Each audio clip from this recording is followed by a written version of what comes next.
Bom dia, pessoal. Tudo bem com vocês? Então, vamos lá, né? Hoje nós vamos falar sobre fontes históricas, tá certo? Fontes históricas, tá?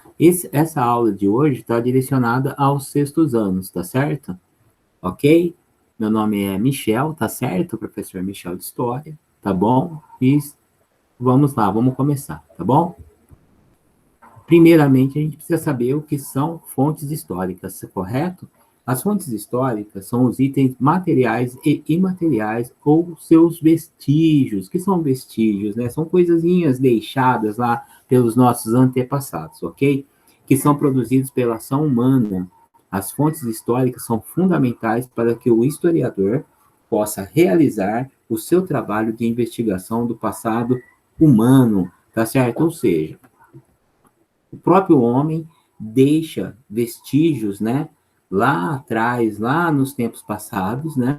E aí, o que acontece? Na atualidade, os historiadores vão lá naquele local pesquisar, né? Ver, fuçar, né? Lá nas terras, em cavernas, né? Em várias situações, e o que eles fazem? Eles terminam encontrando esses vestígios deixados anteriormente, tá? E através disso, ele consegue fazer uma relação do passado com o presente, tá certo?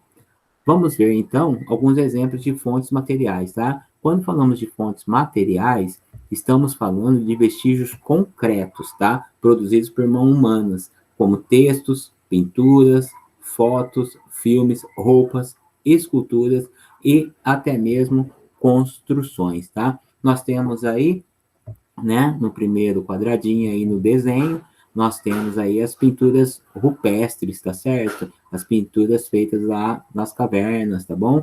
E do lado direito aí, nós temos a construção do Coliseu em Roma, tá certo? Fontes imateriais, né? Fontes materiais é o que a gente pega, né? O que a gente pode tocar, tá certo? No caso das fontes imateriais, estamos falando diretamente de testemunhos obtidos de pessoas que viveram certo acontecimento histórico, ou mesmo de lendas e histórias, tá? Que são parte da cultura oral de um povo, tá? Tipo Saci Pererê, tá certo? Gente, uma fonte material, por exemplo, eu tenho um relato feito oralmente, correto? Por uma pessoa bem idosa, né? Ou seja, meu bisavô, por exemplo, meu avô, me conta uma história relativa a algum fato acontecido, tá certo? Lá atrás no passado. Ou seja, isso daí pode ser considerado sim uma fonte imaterial, tá? Na forma oral, tá certo? Então, isso daí é muito importante, tá? Fontes materiais e fontes imateriais, tá certo? Por exemplo, o carnaval. O carnaval é uma fonte histórica imaterial, né? Ela é uma dança, uma festa, não é verdade? Então, ela é imaterial.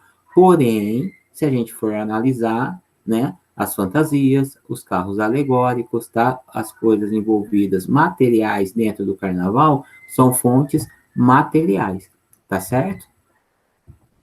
O que podem ser fontes históricas? Olha lá, existem 4 tipos de fontes históricas, são elas: documentos textuais, documentos oficiais, cartas pessoais e governamentais, diários, relatos de viagem, crônicas, livros literários, processos de justiça, jornais, revistas, tá certo? Isso daí é um documento textual, tá certo? Vestígios arqueológicos e fontes da cultura material refere-se a itens resgatados pela arqueologia, como construções, ruas, estátuas, objetos funerários, roupas, peças de cerâmica, etc. Outros itens mais modernos e que não foram resgatados pela arqueologia também se encaixam aqui, ok? Registros orais, testemunhos pessoais e mitos transmitidos oralmente de geração para geração, que foi o que eu acabei de falar sobre o bisavô e a bisavó, ou o avô e a avó, tá certo? Representações pictóricas, tá certo? Pictóricas, quadros, fotos, afrescos, pinturas rupestres e charges, tá certo? Veja bem aí, ó, mais uma vez aí a pintura rupestre na nossa ilustração, tá certo? Fontes involuntárias, gente, fontes involuntárias são aquelas que foram deixadas sem a intenção, né? A pessoa não teve, na verdade, a intenção de deixar aquilo ali como se fosse produzir realmente um vestígio ou que isso fosse se tornar uma fonte histórica, tá certo? Então, elas se chamam fontes involuntárias, tá certo?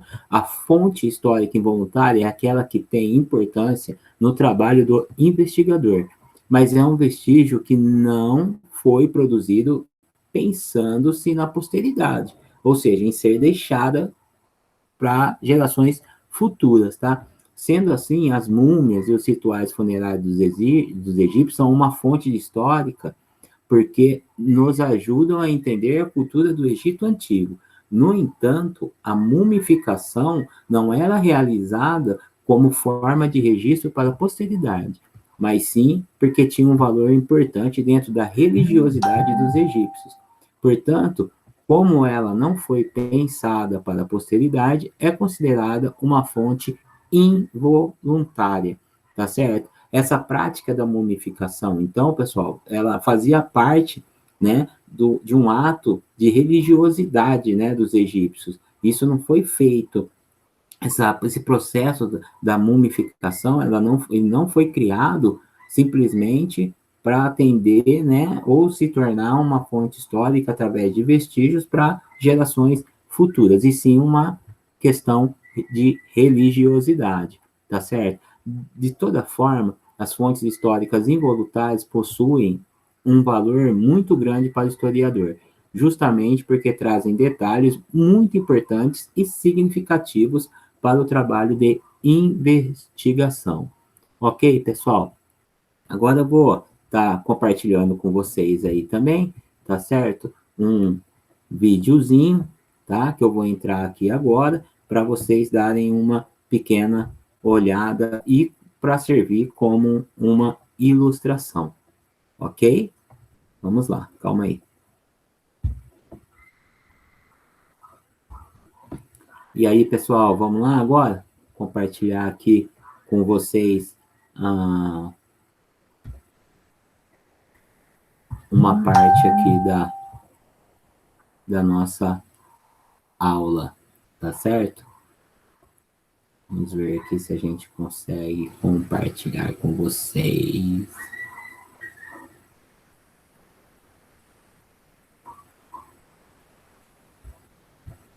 Vamos apresentar agora. Tela inteira. Aqui. Vamos lá. Compartilhar. Beleza? Vamos lá, tá bom? Vamos ver aí o vídeo. As fontes históricas são as provas que usamos para certificar nossas pesquisas. As fontes podem ser variadas entre fontes materiais, visuais, escritas e orais.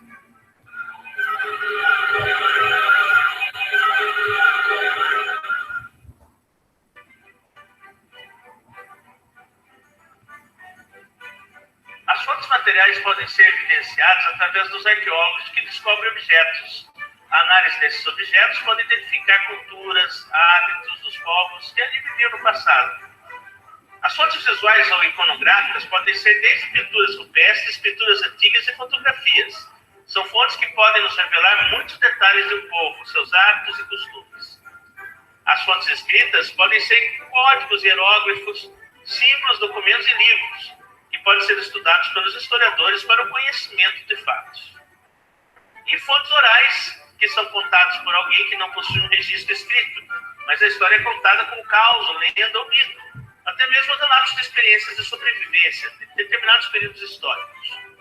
Através das fontes históricas, podemos interpretar o passado há séculos.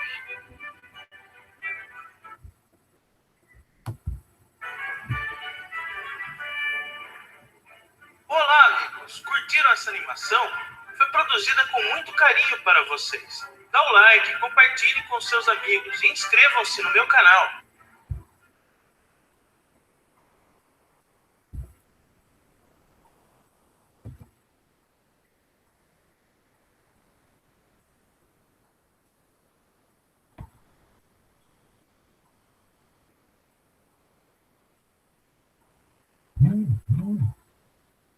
Beleza, pessoal? Deu aí para vocês terem uma pequena ilustração aí da nossa aula de hoje, tá certo? Então, um abraço, fiquem com Deus, tá? E até a próxima aula nossa aí, tá certo?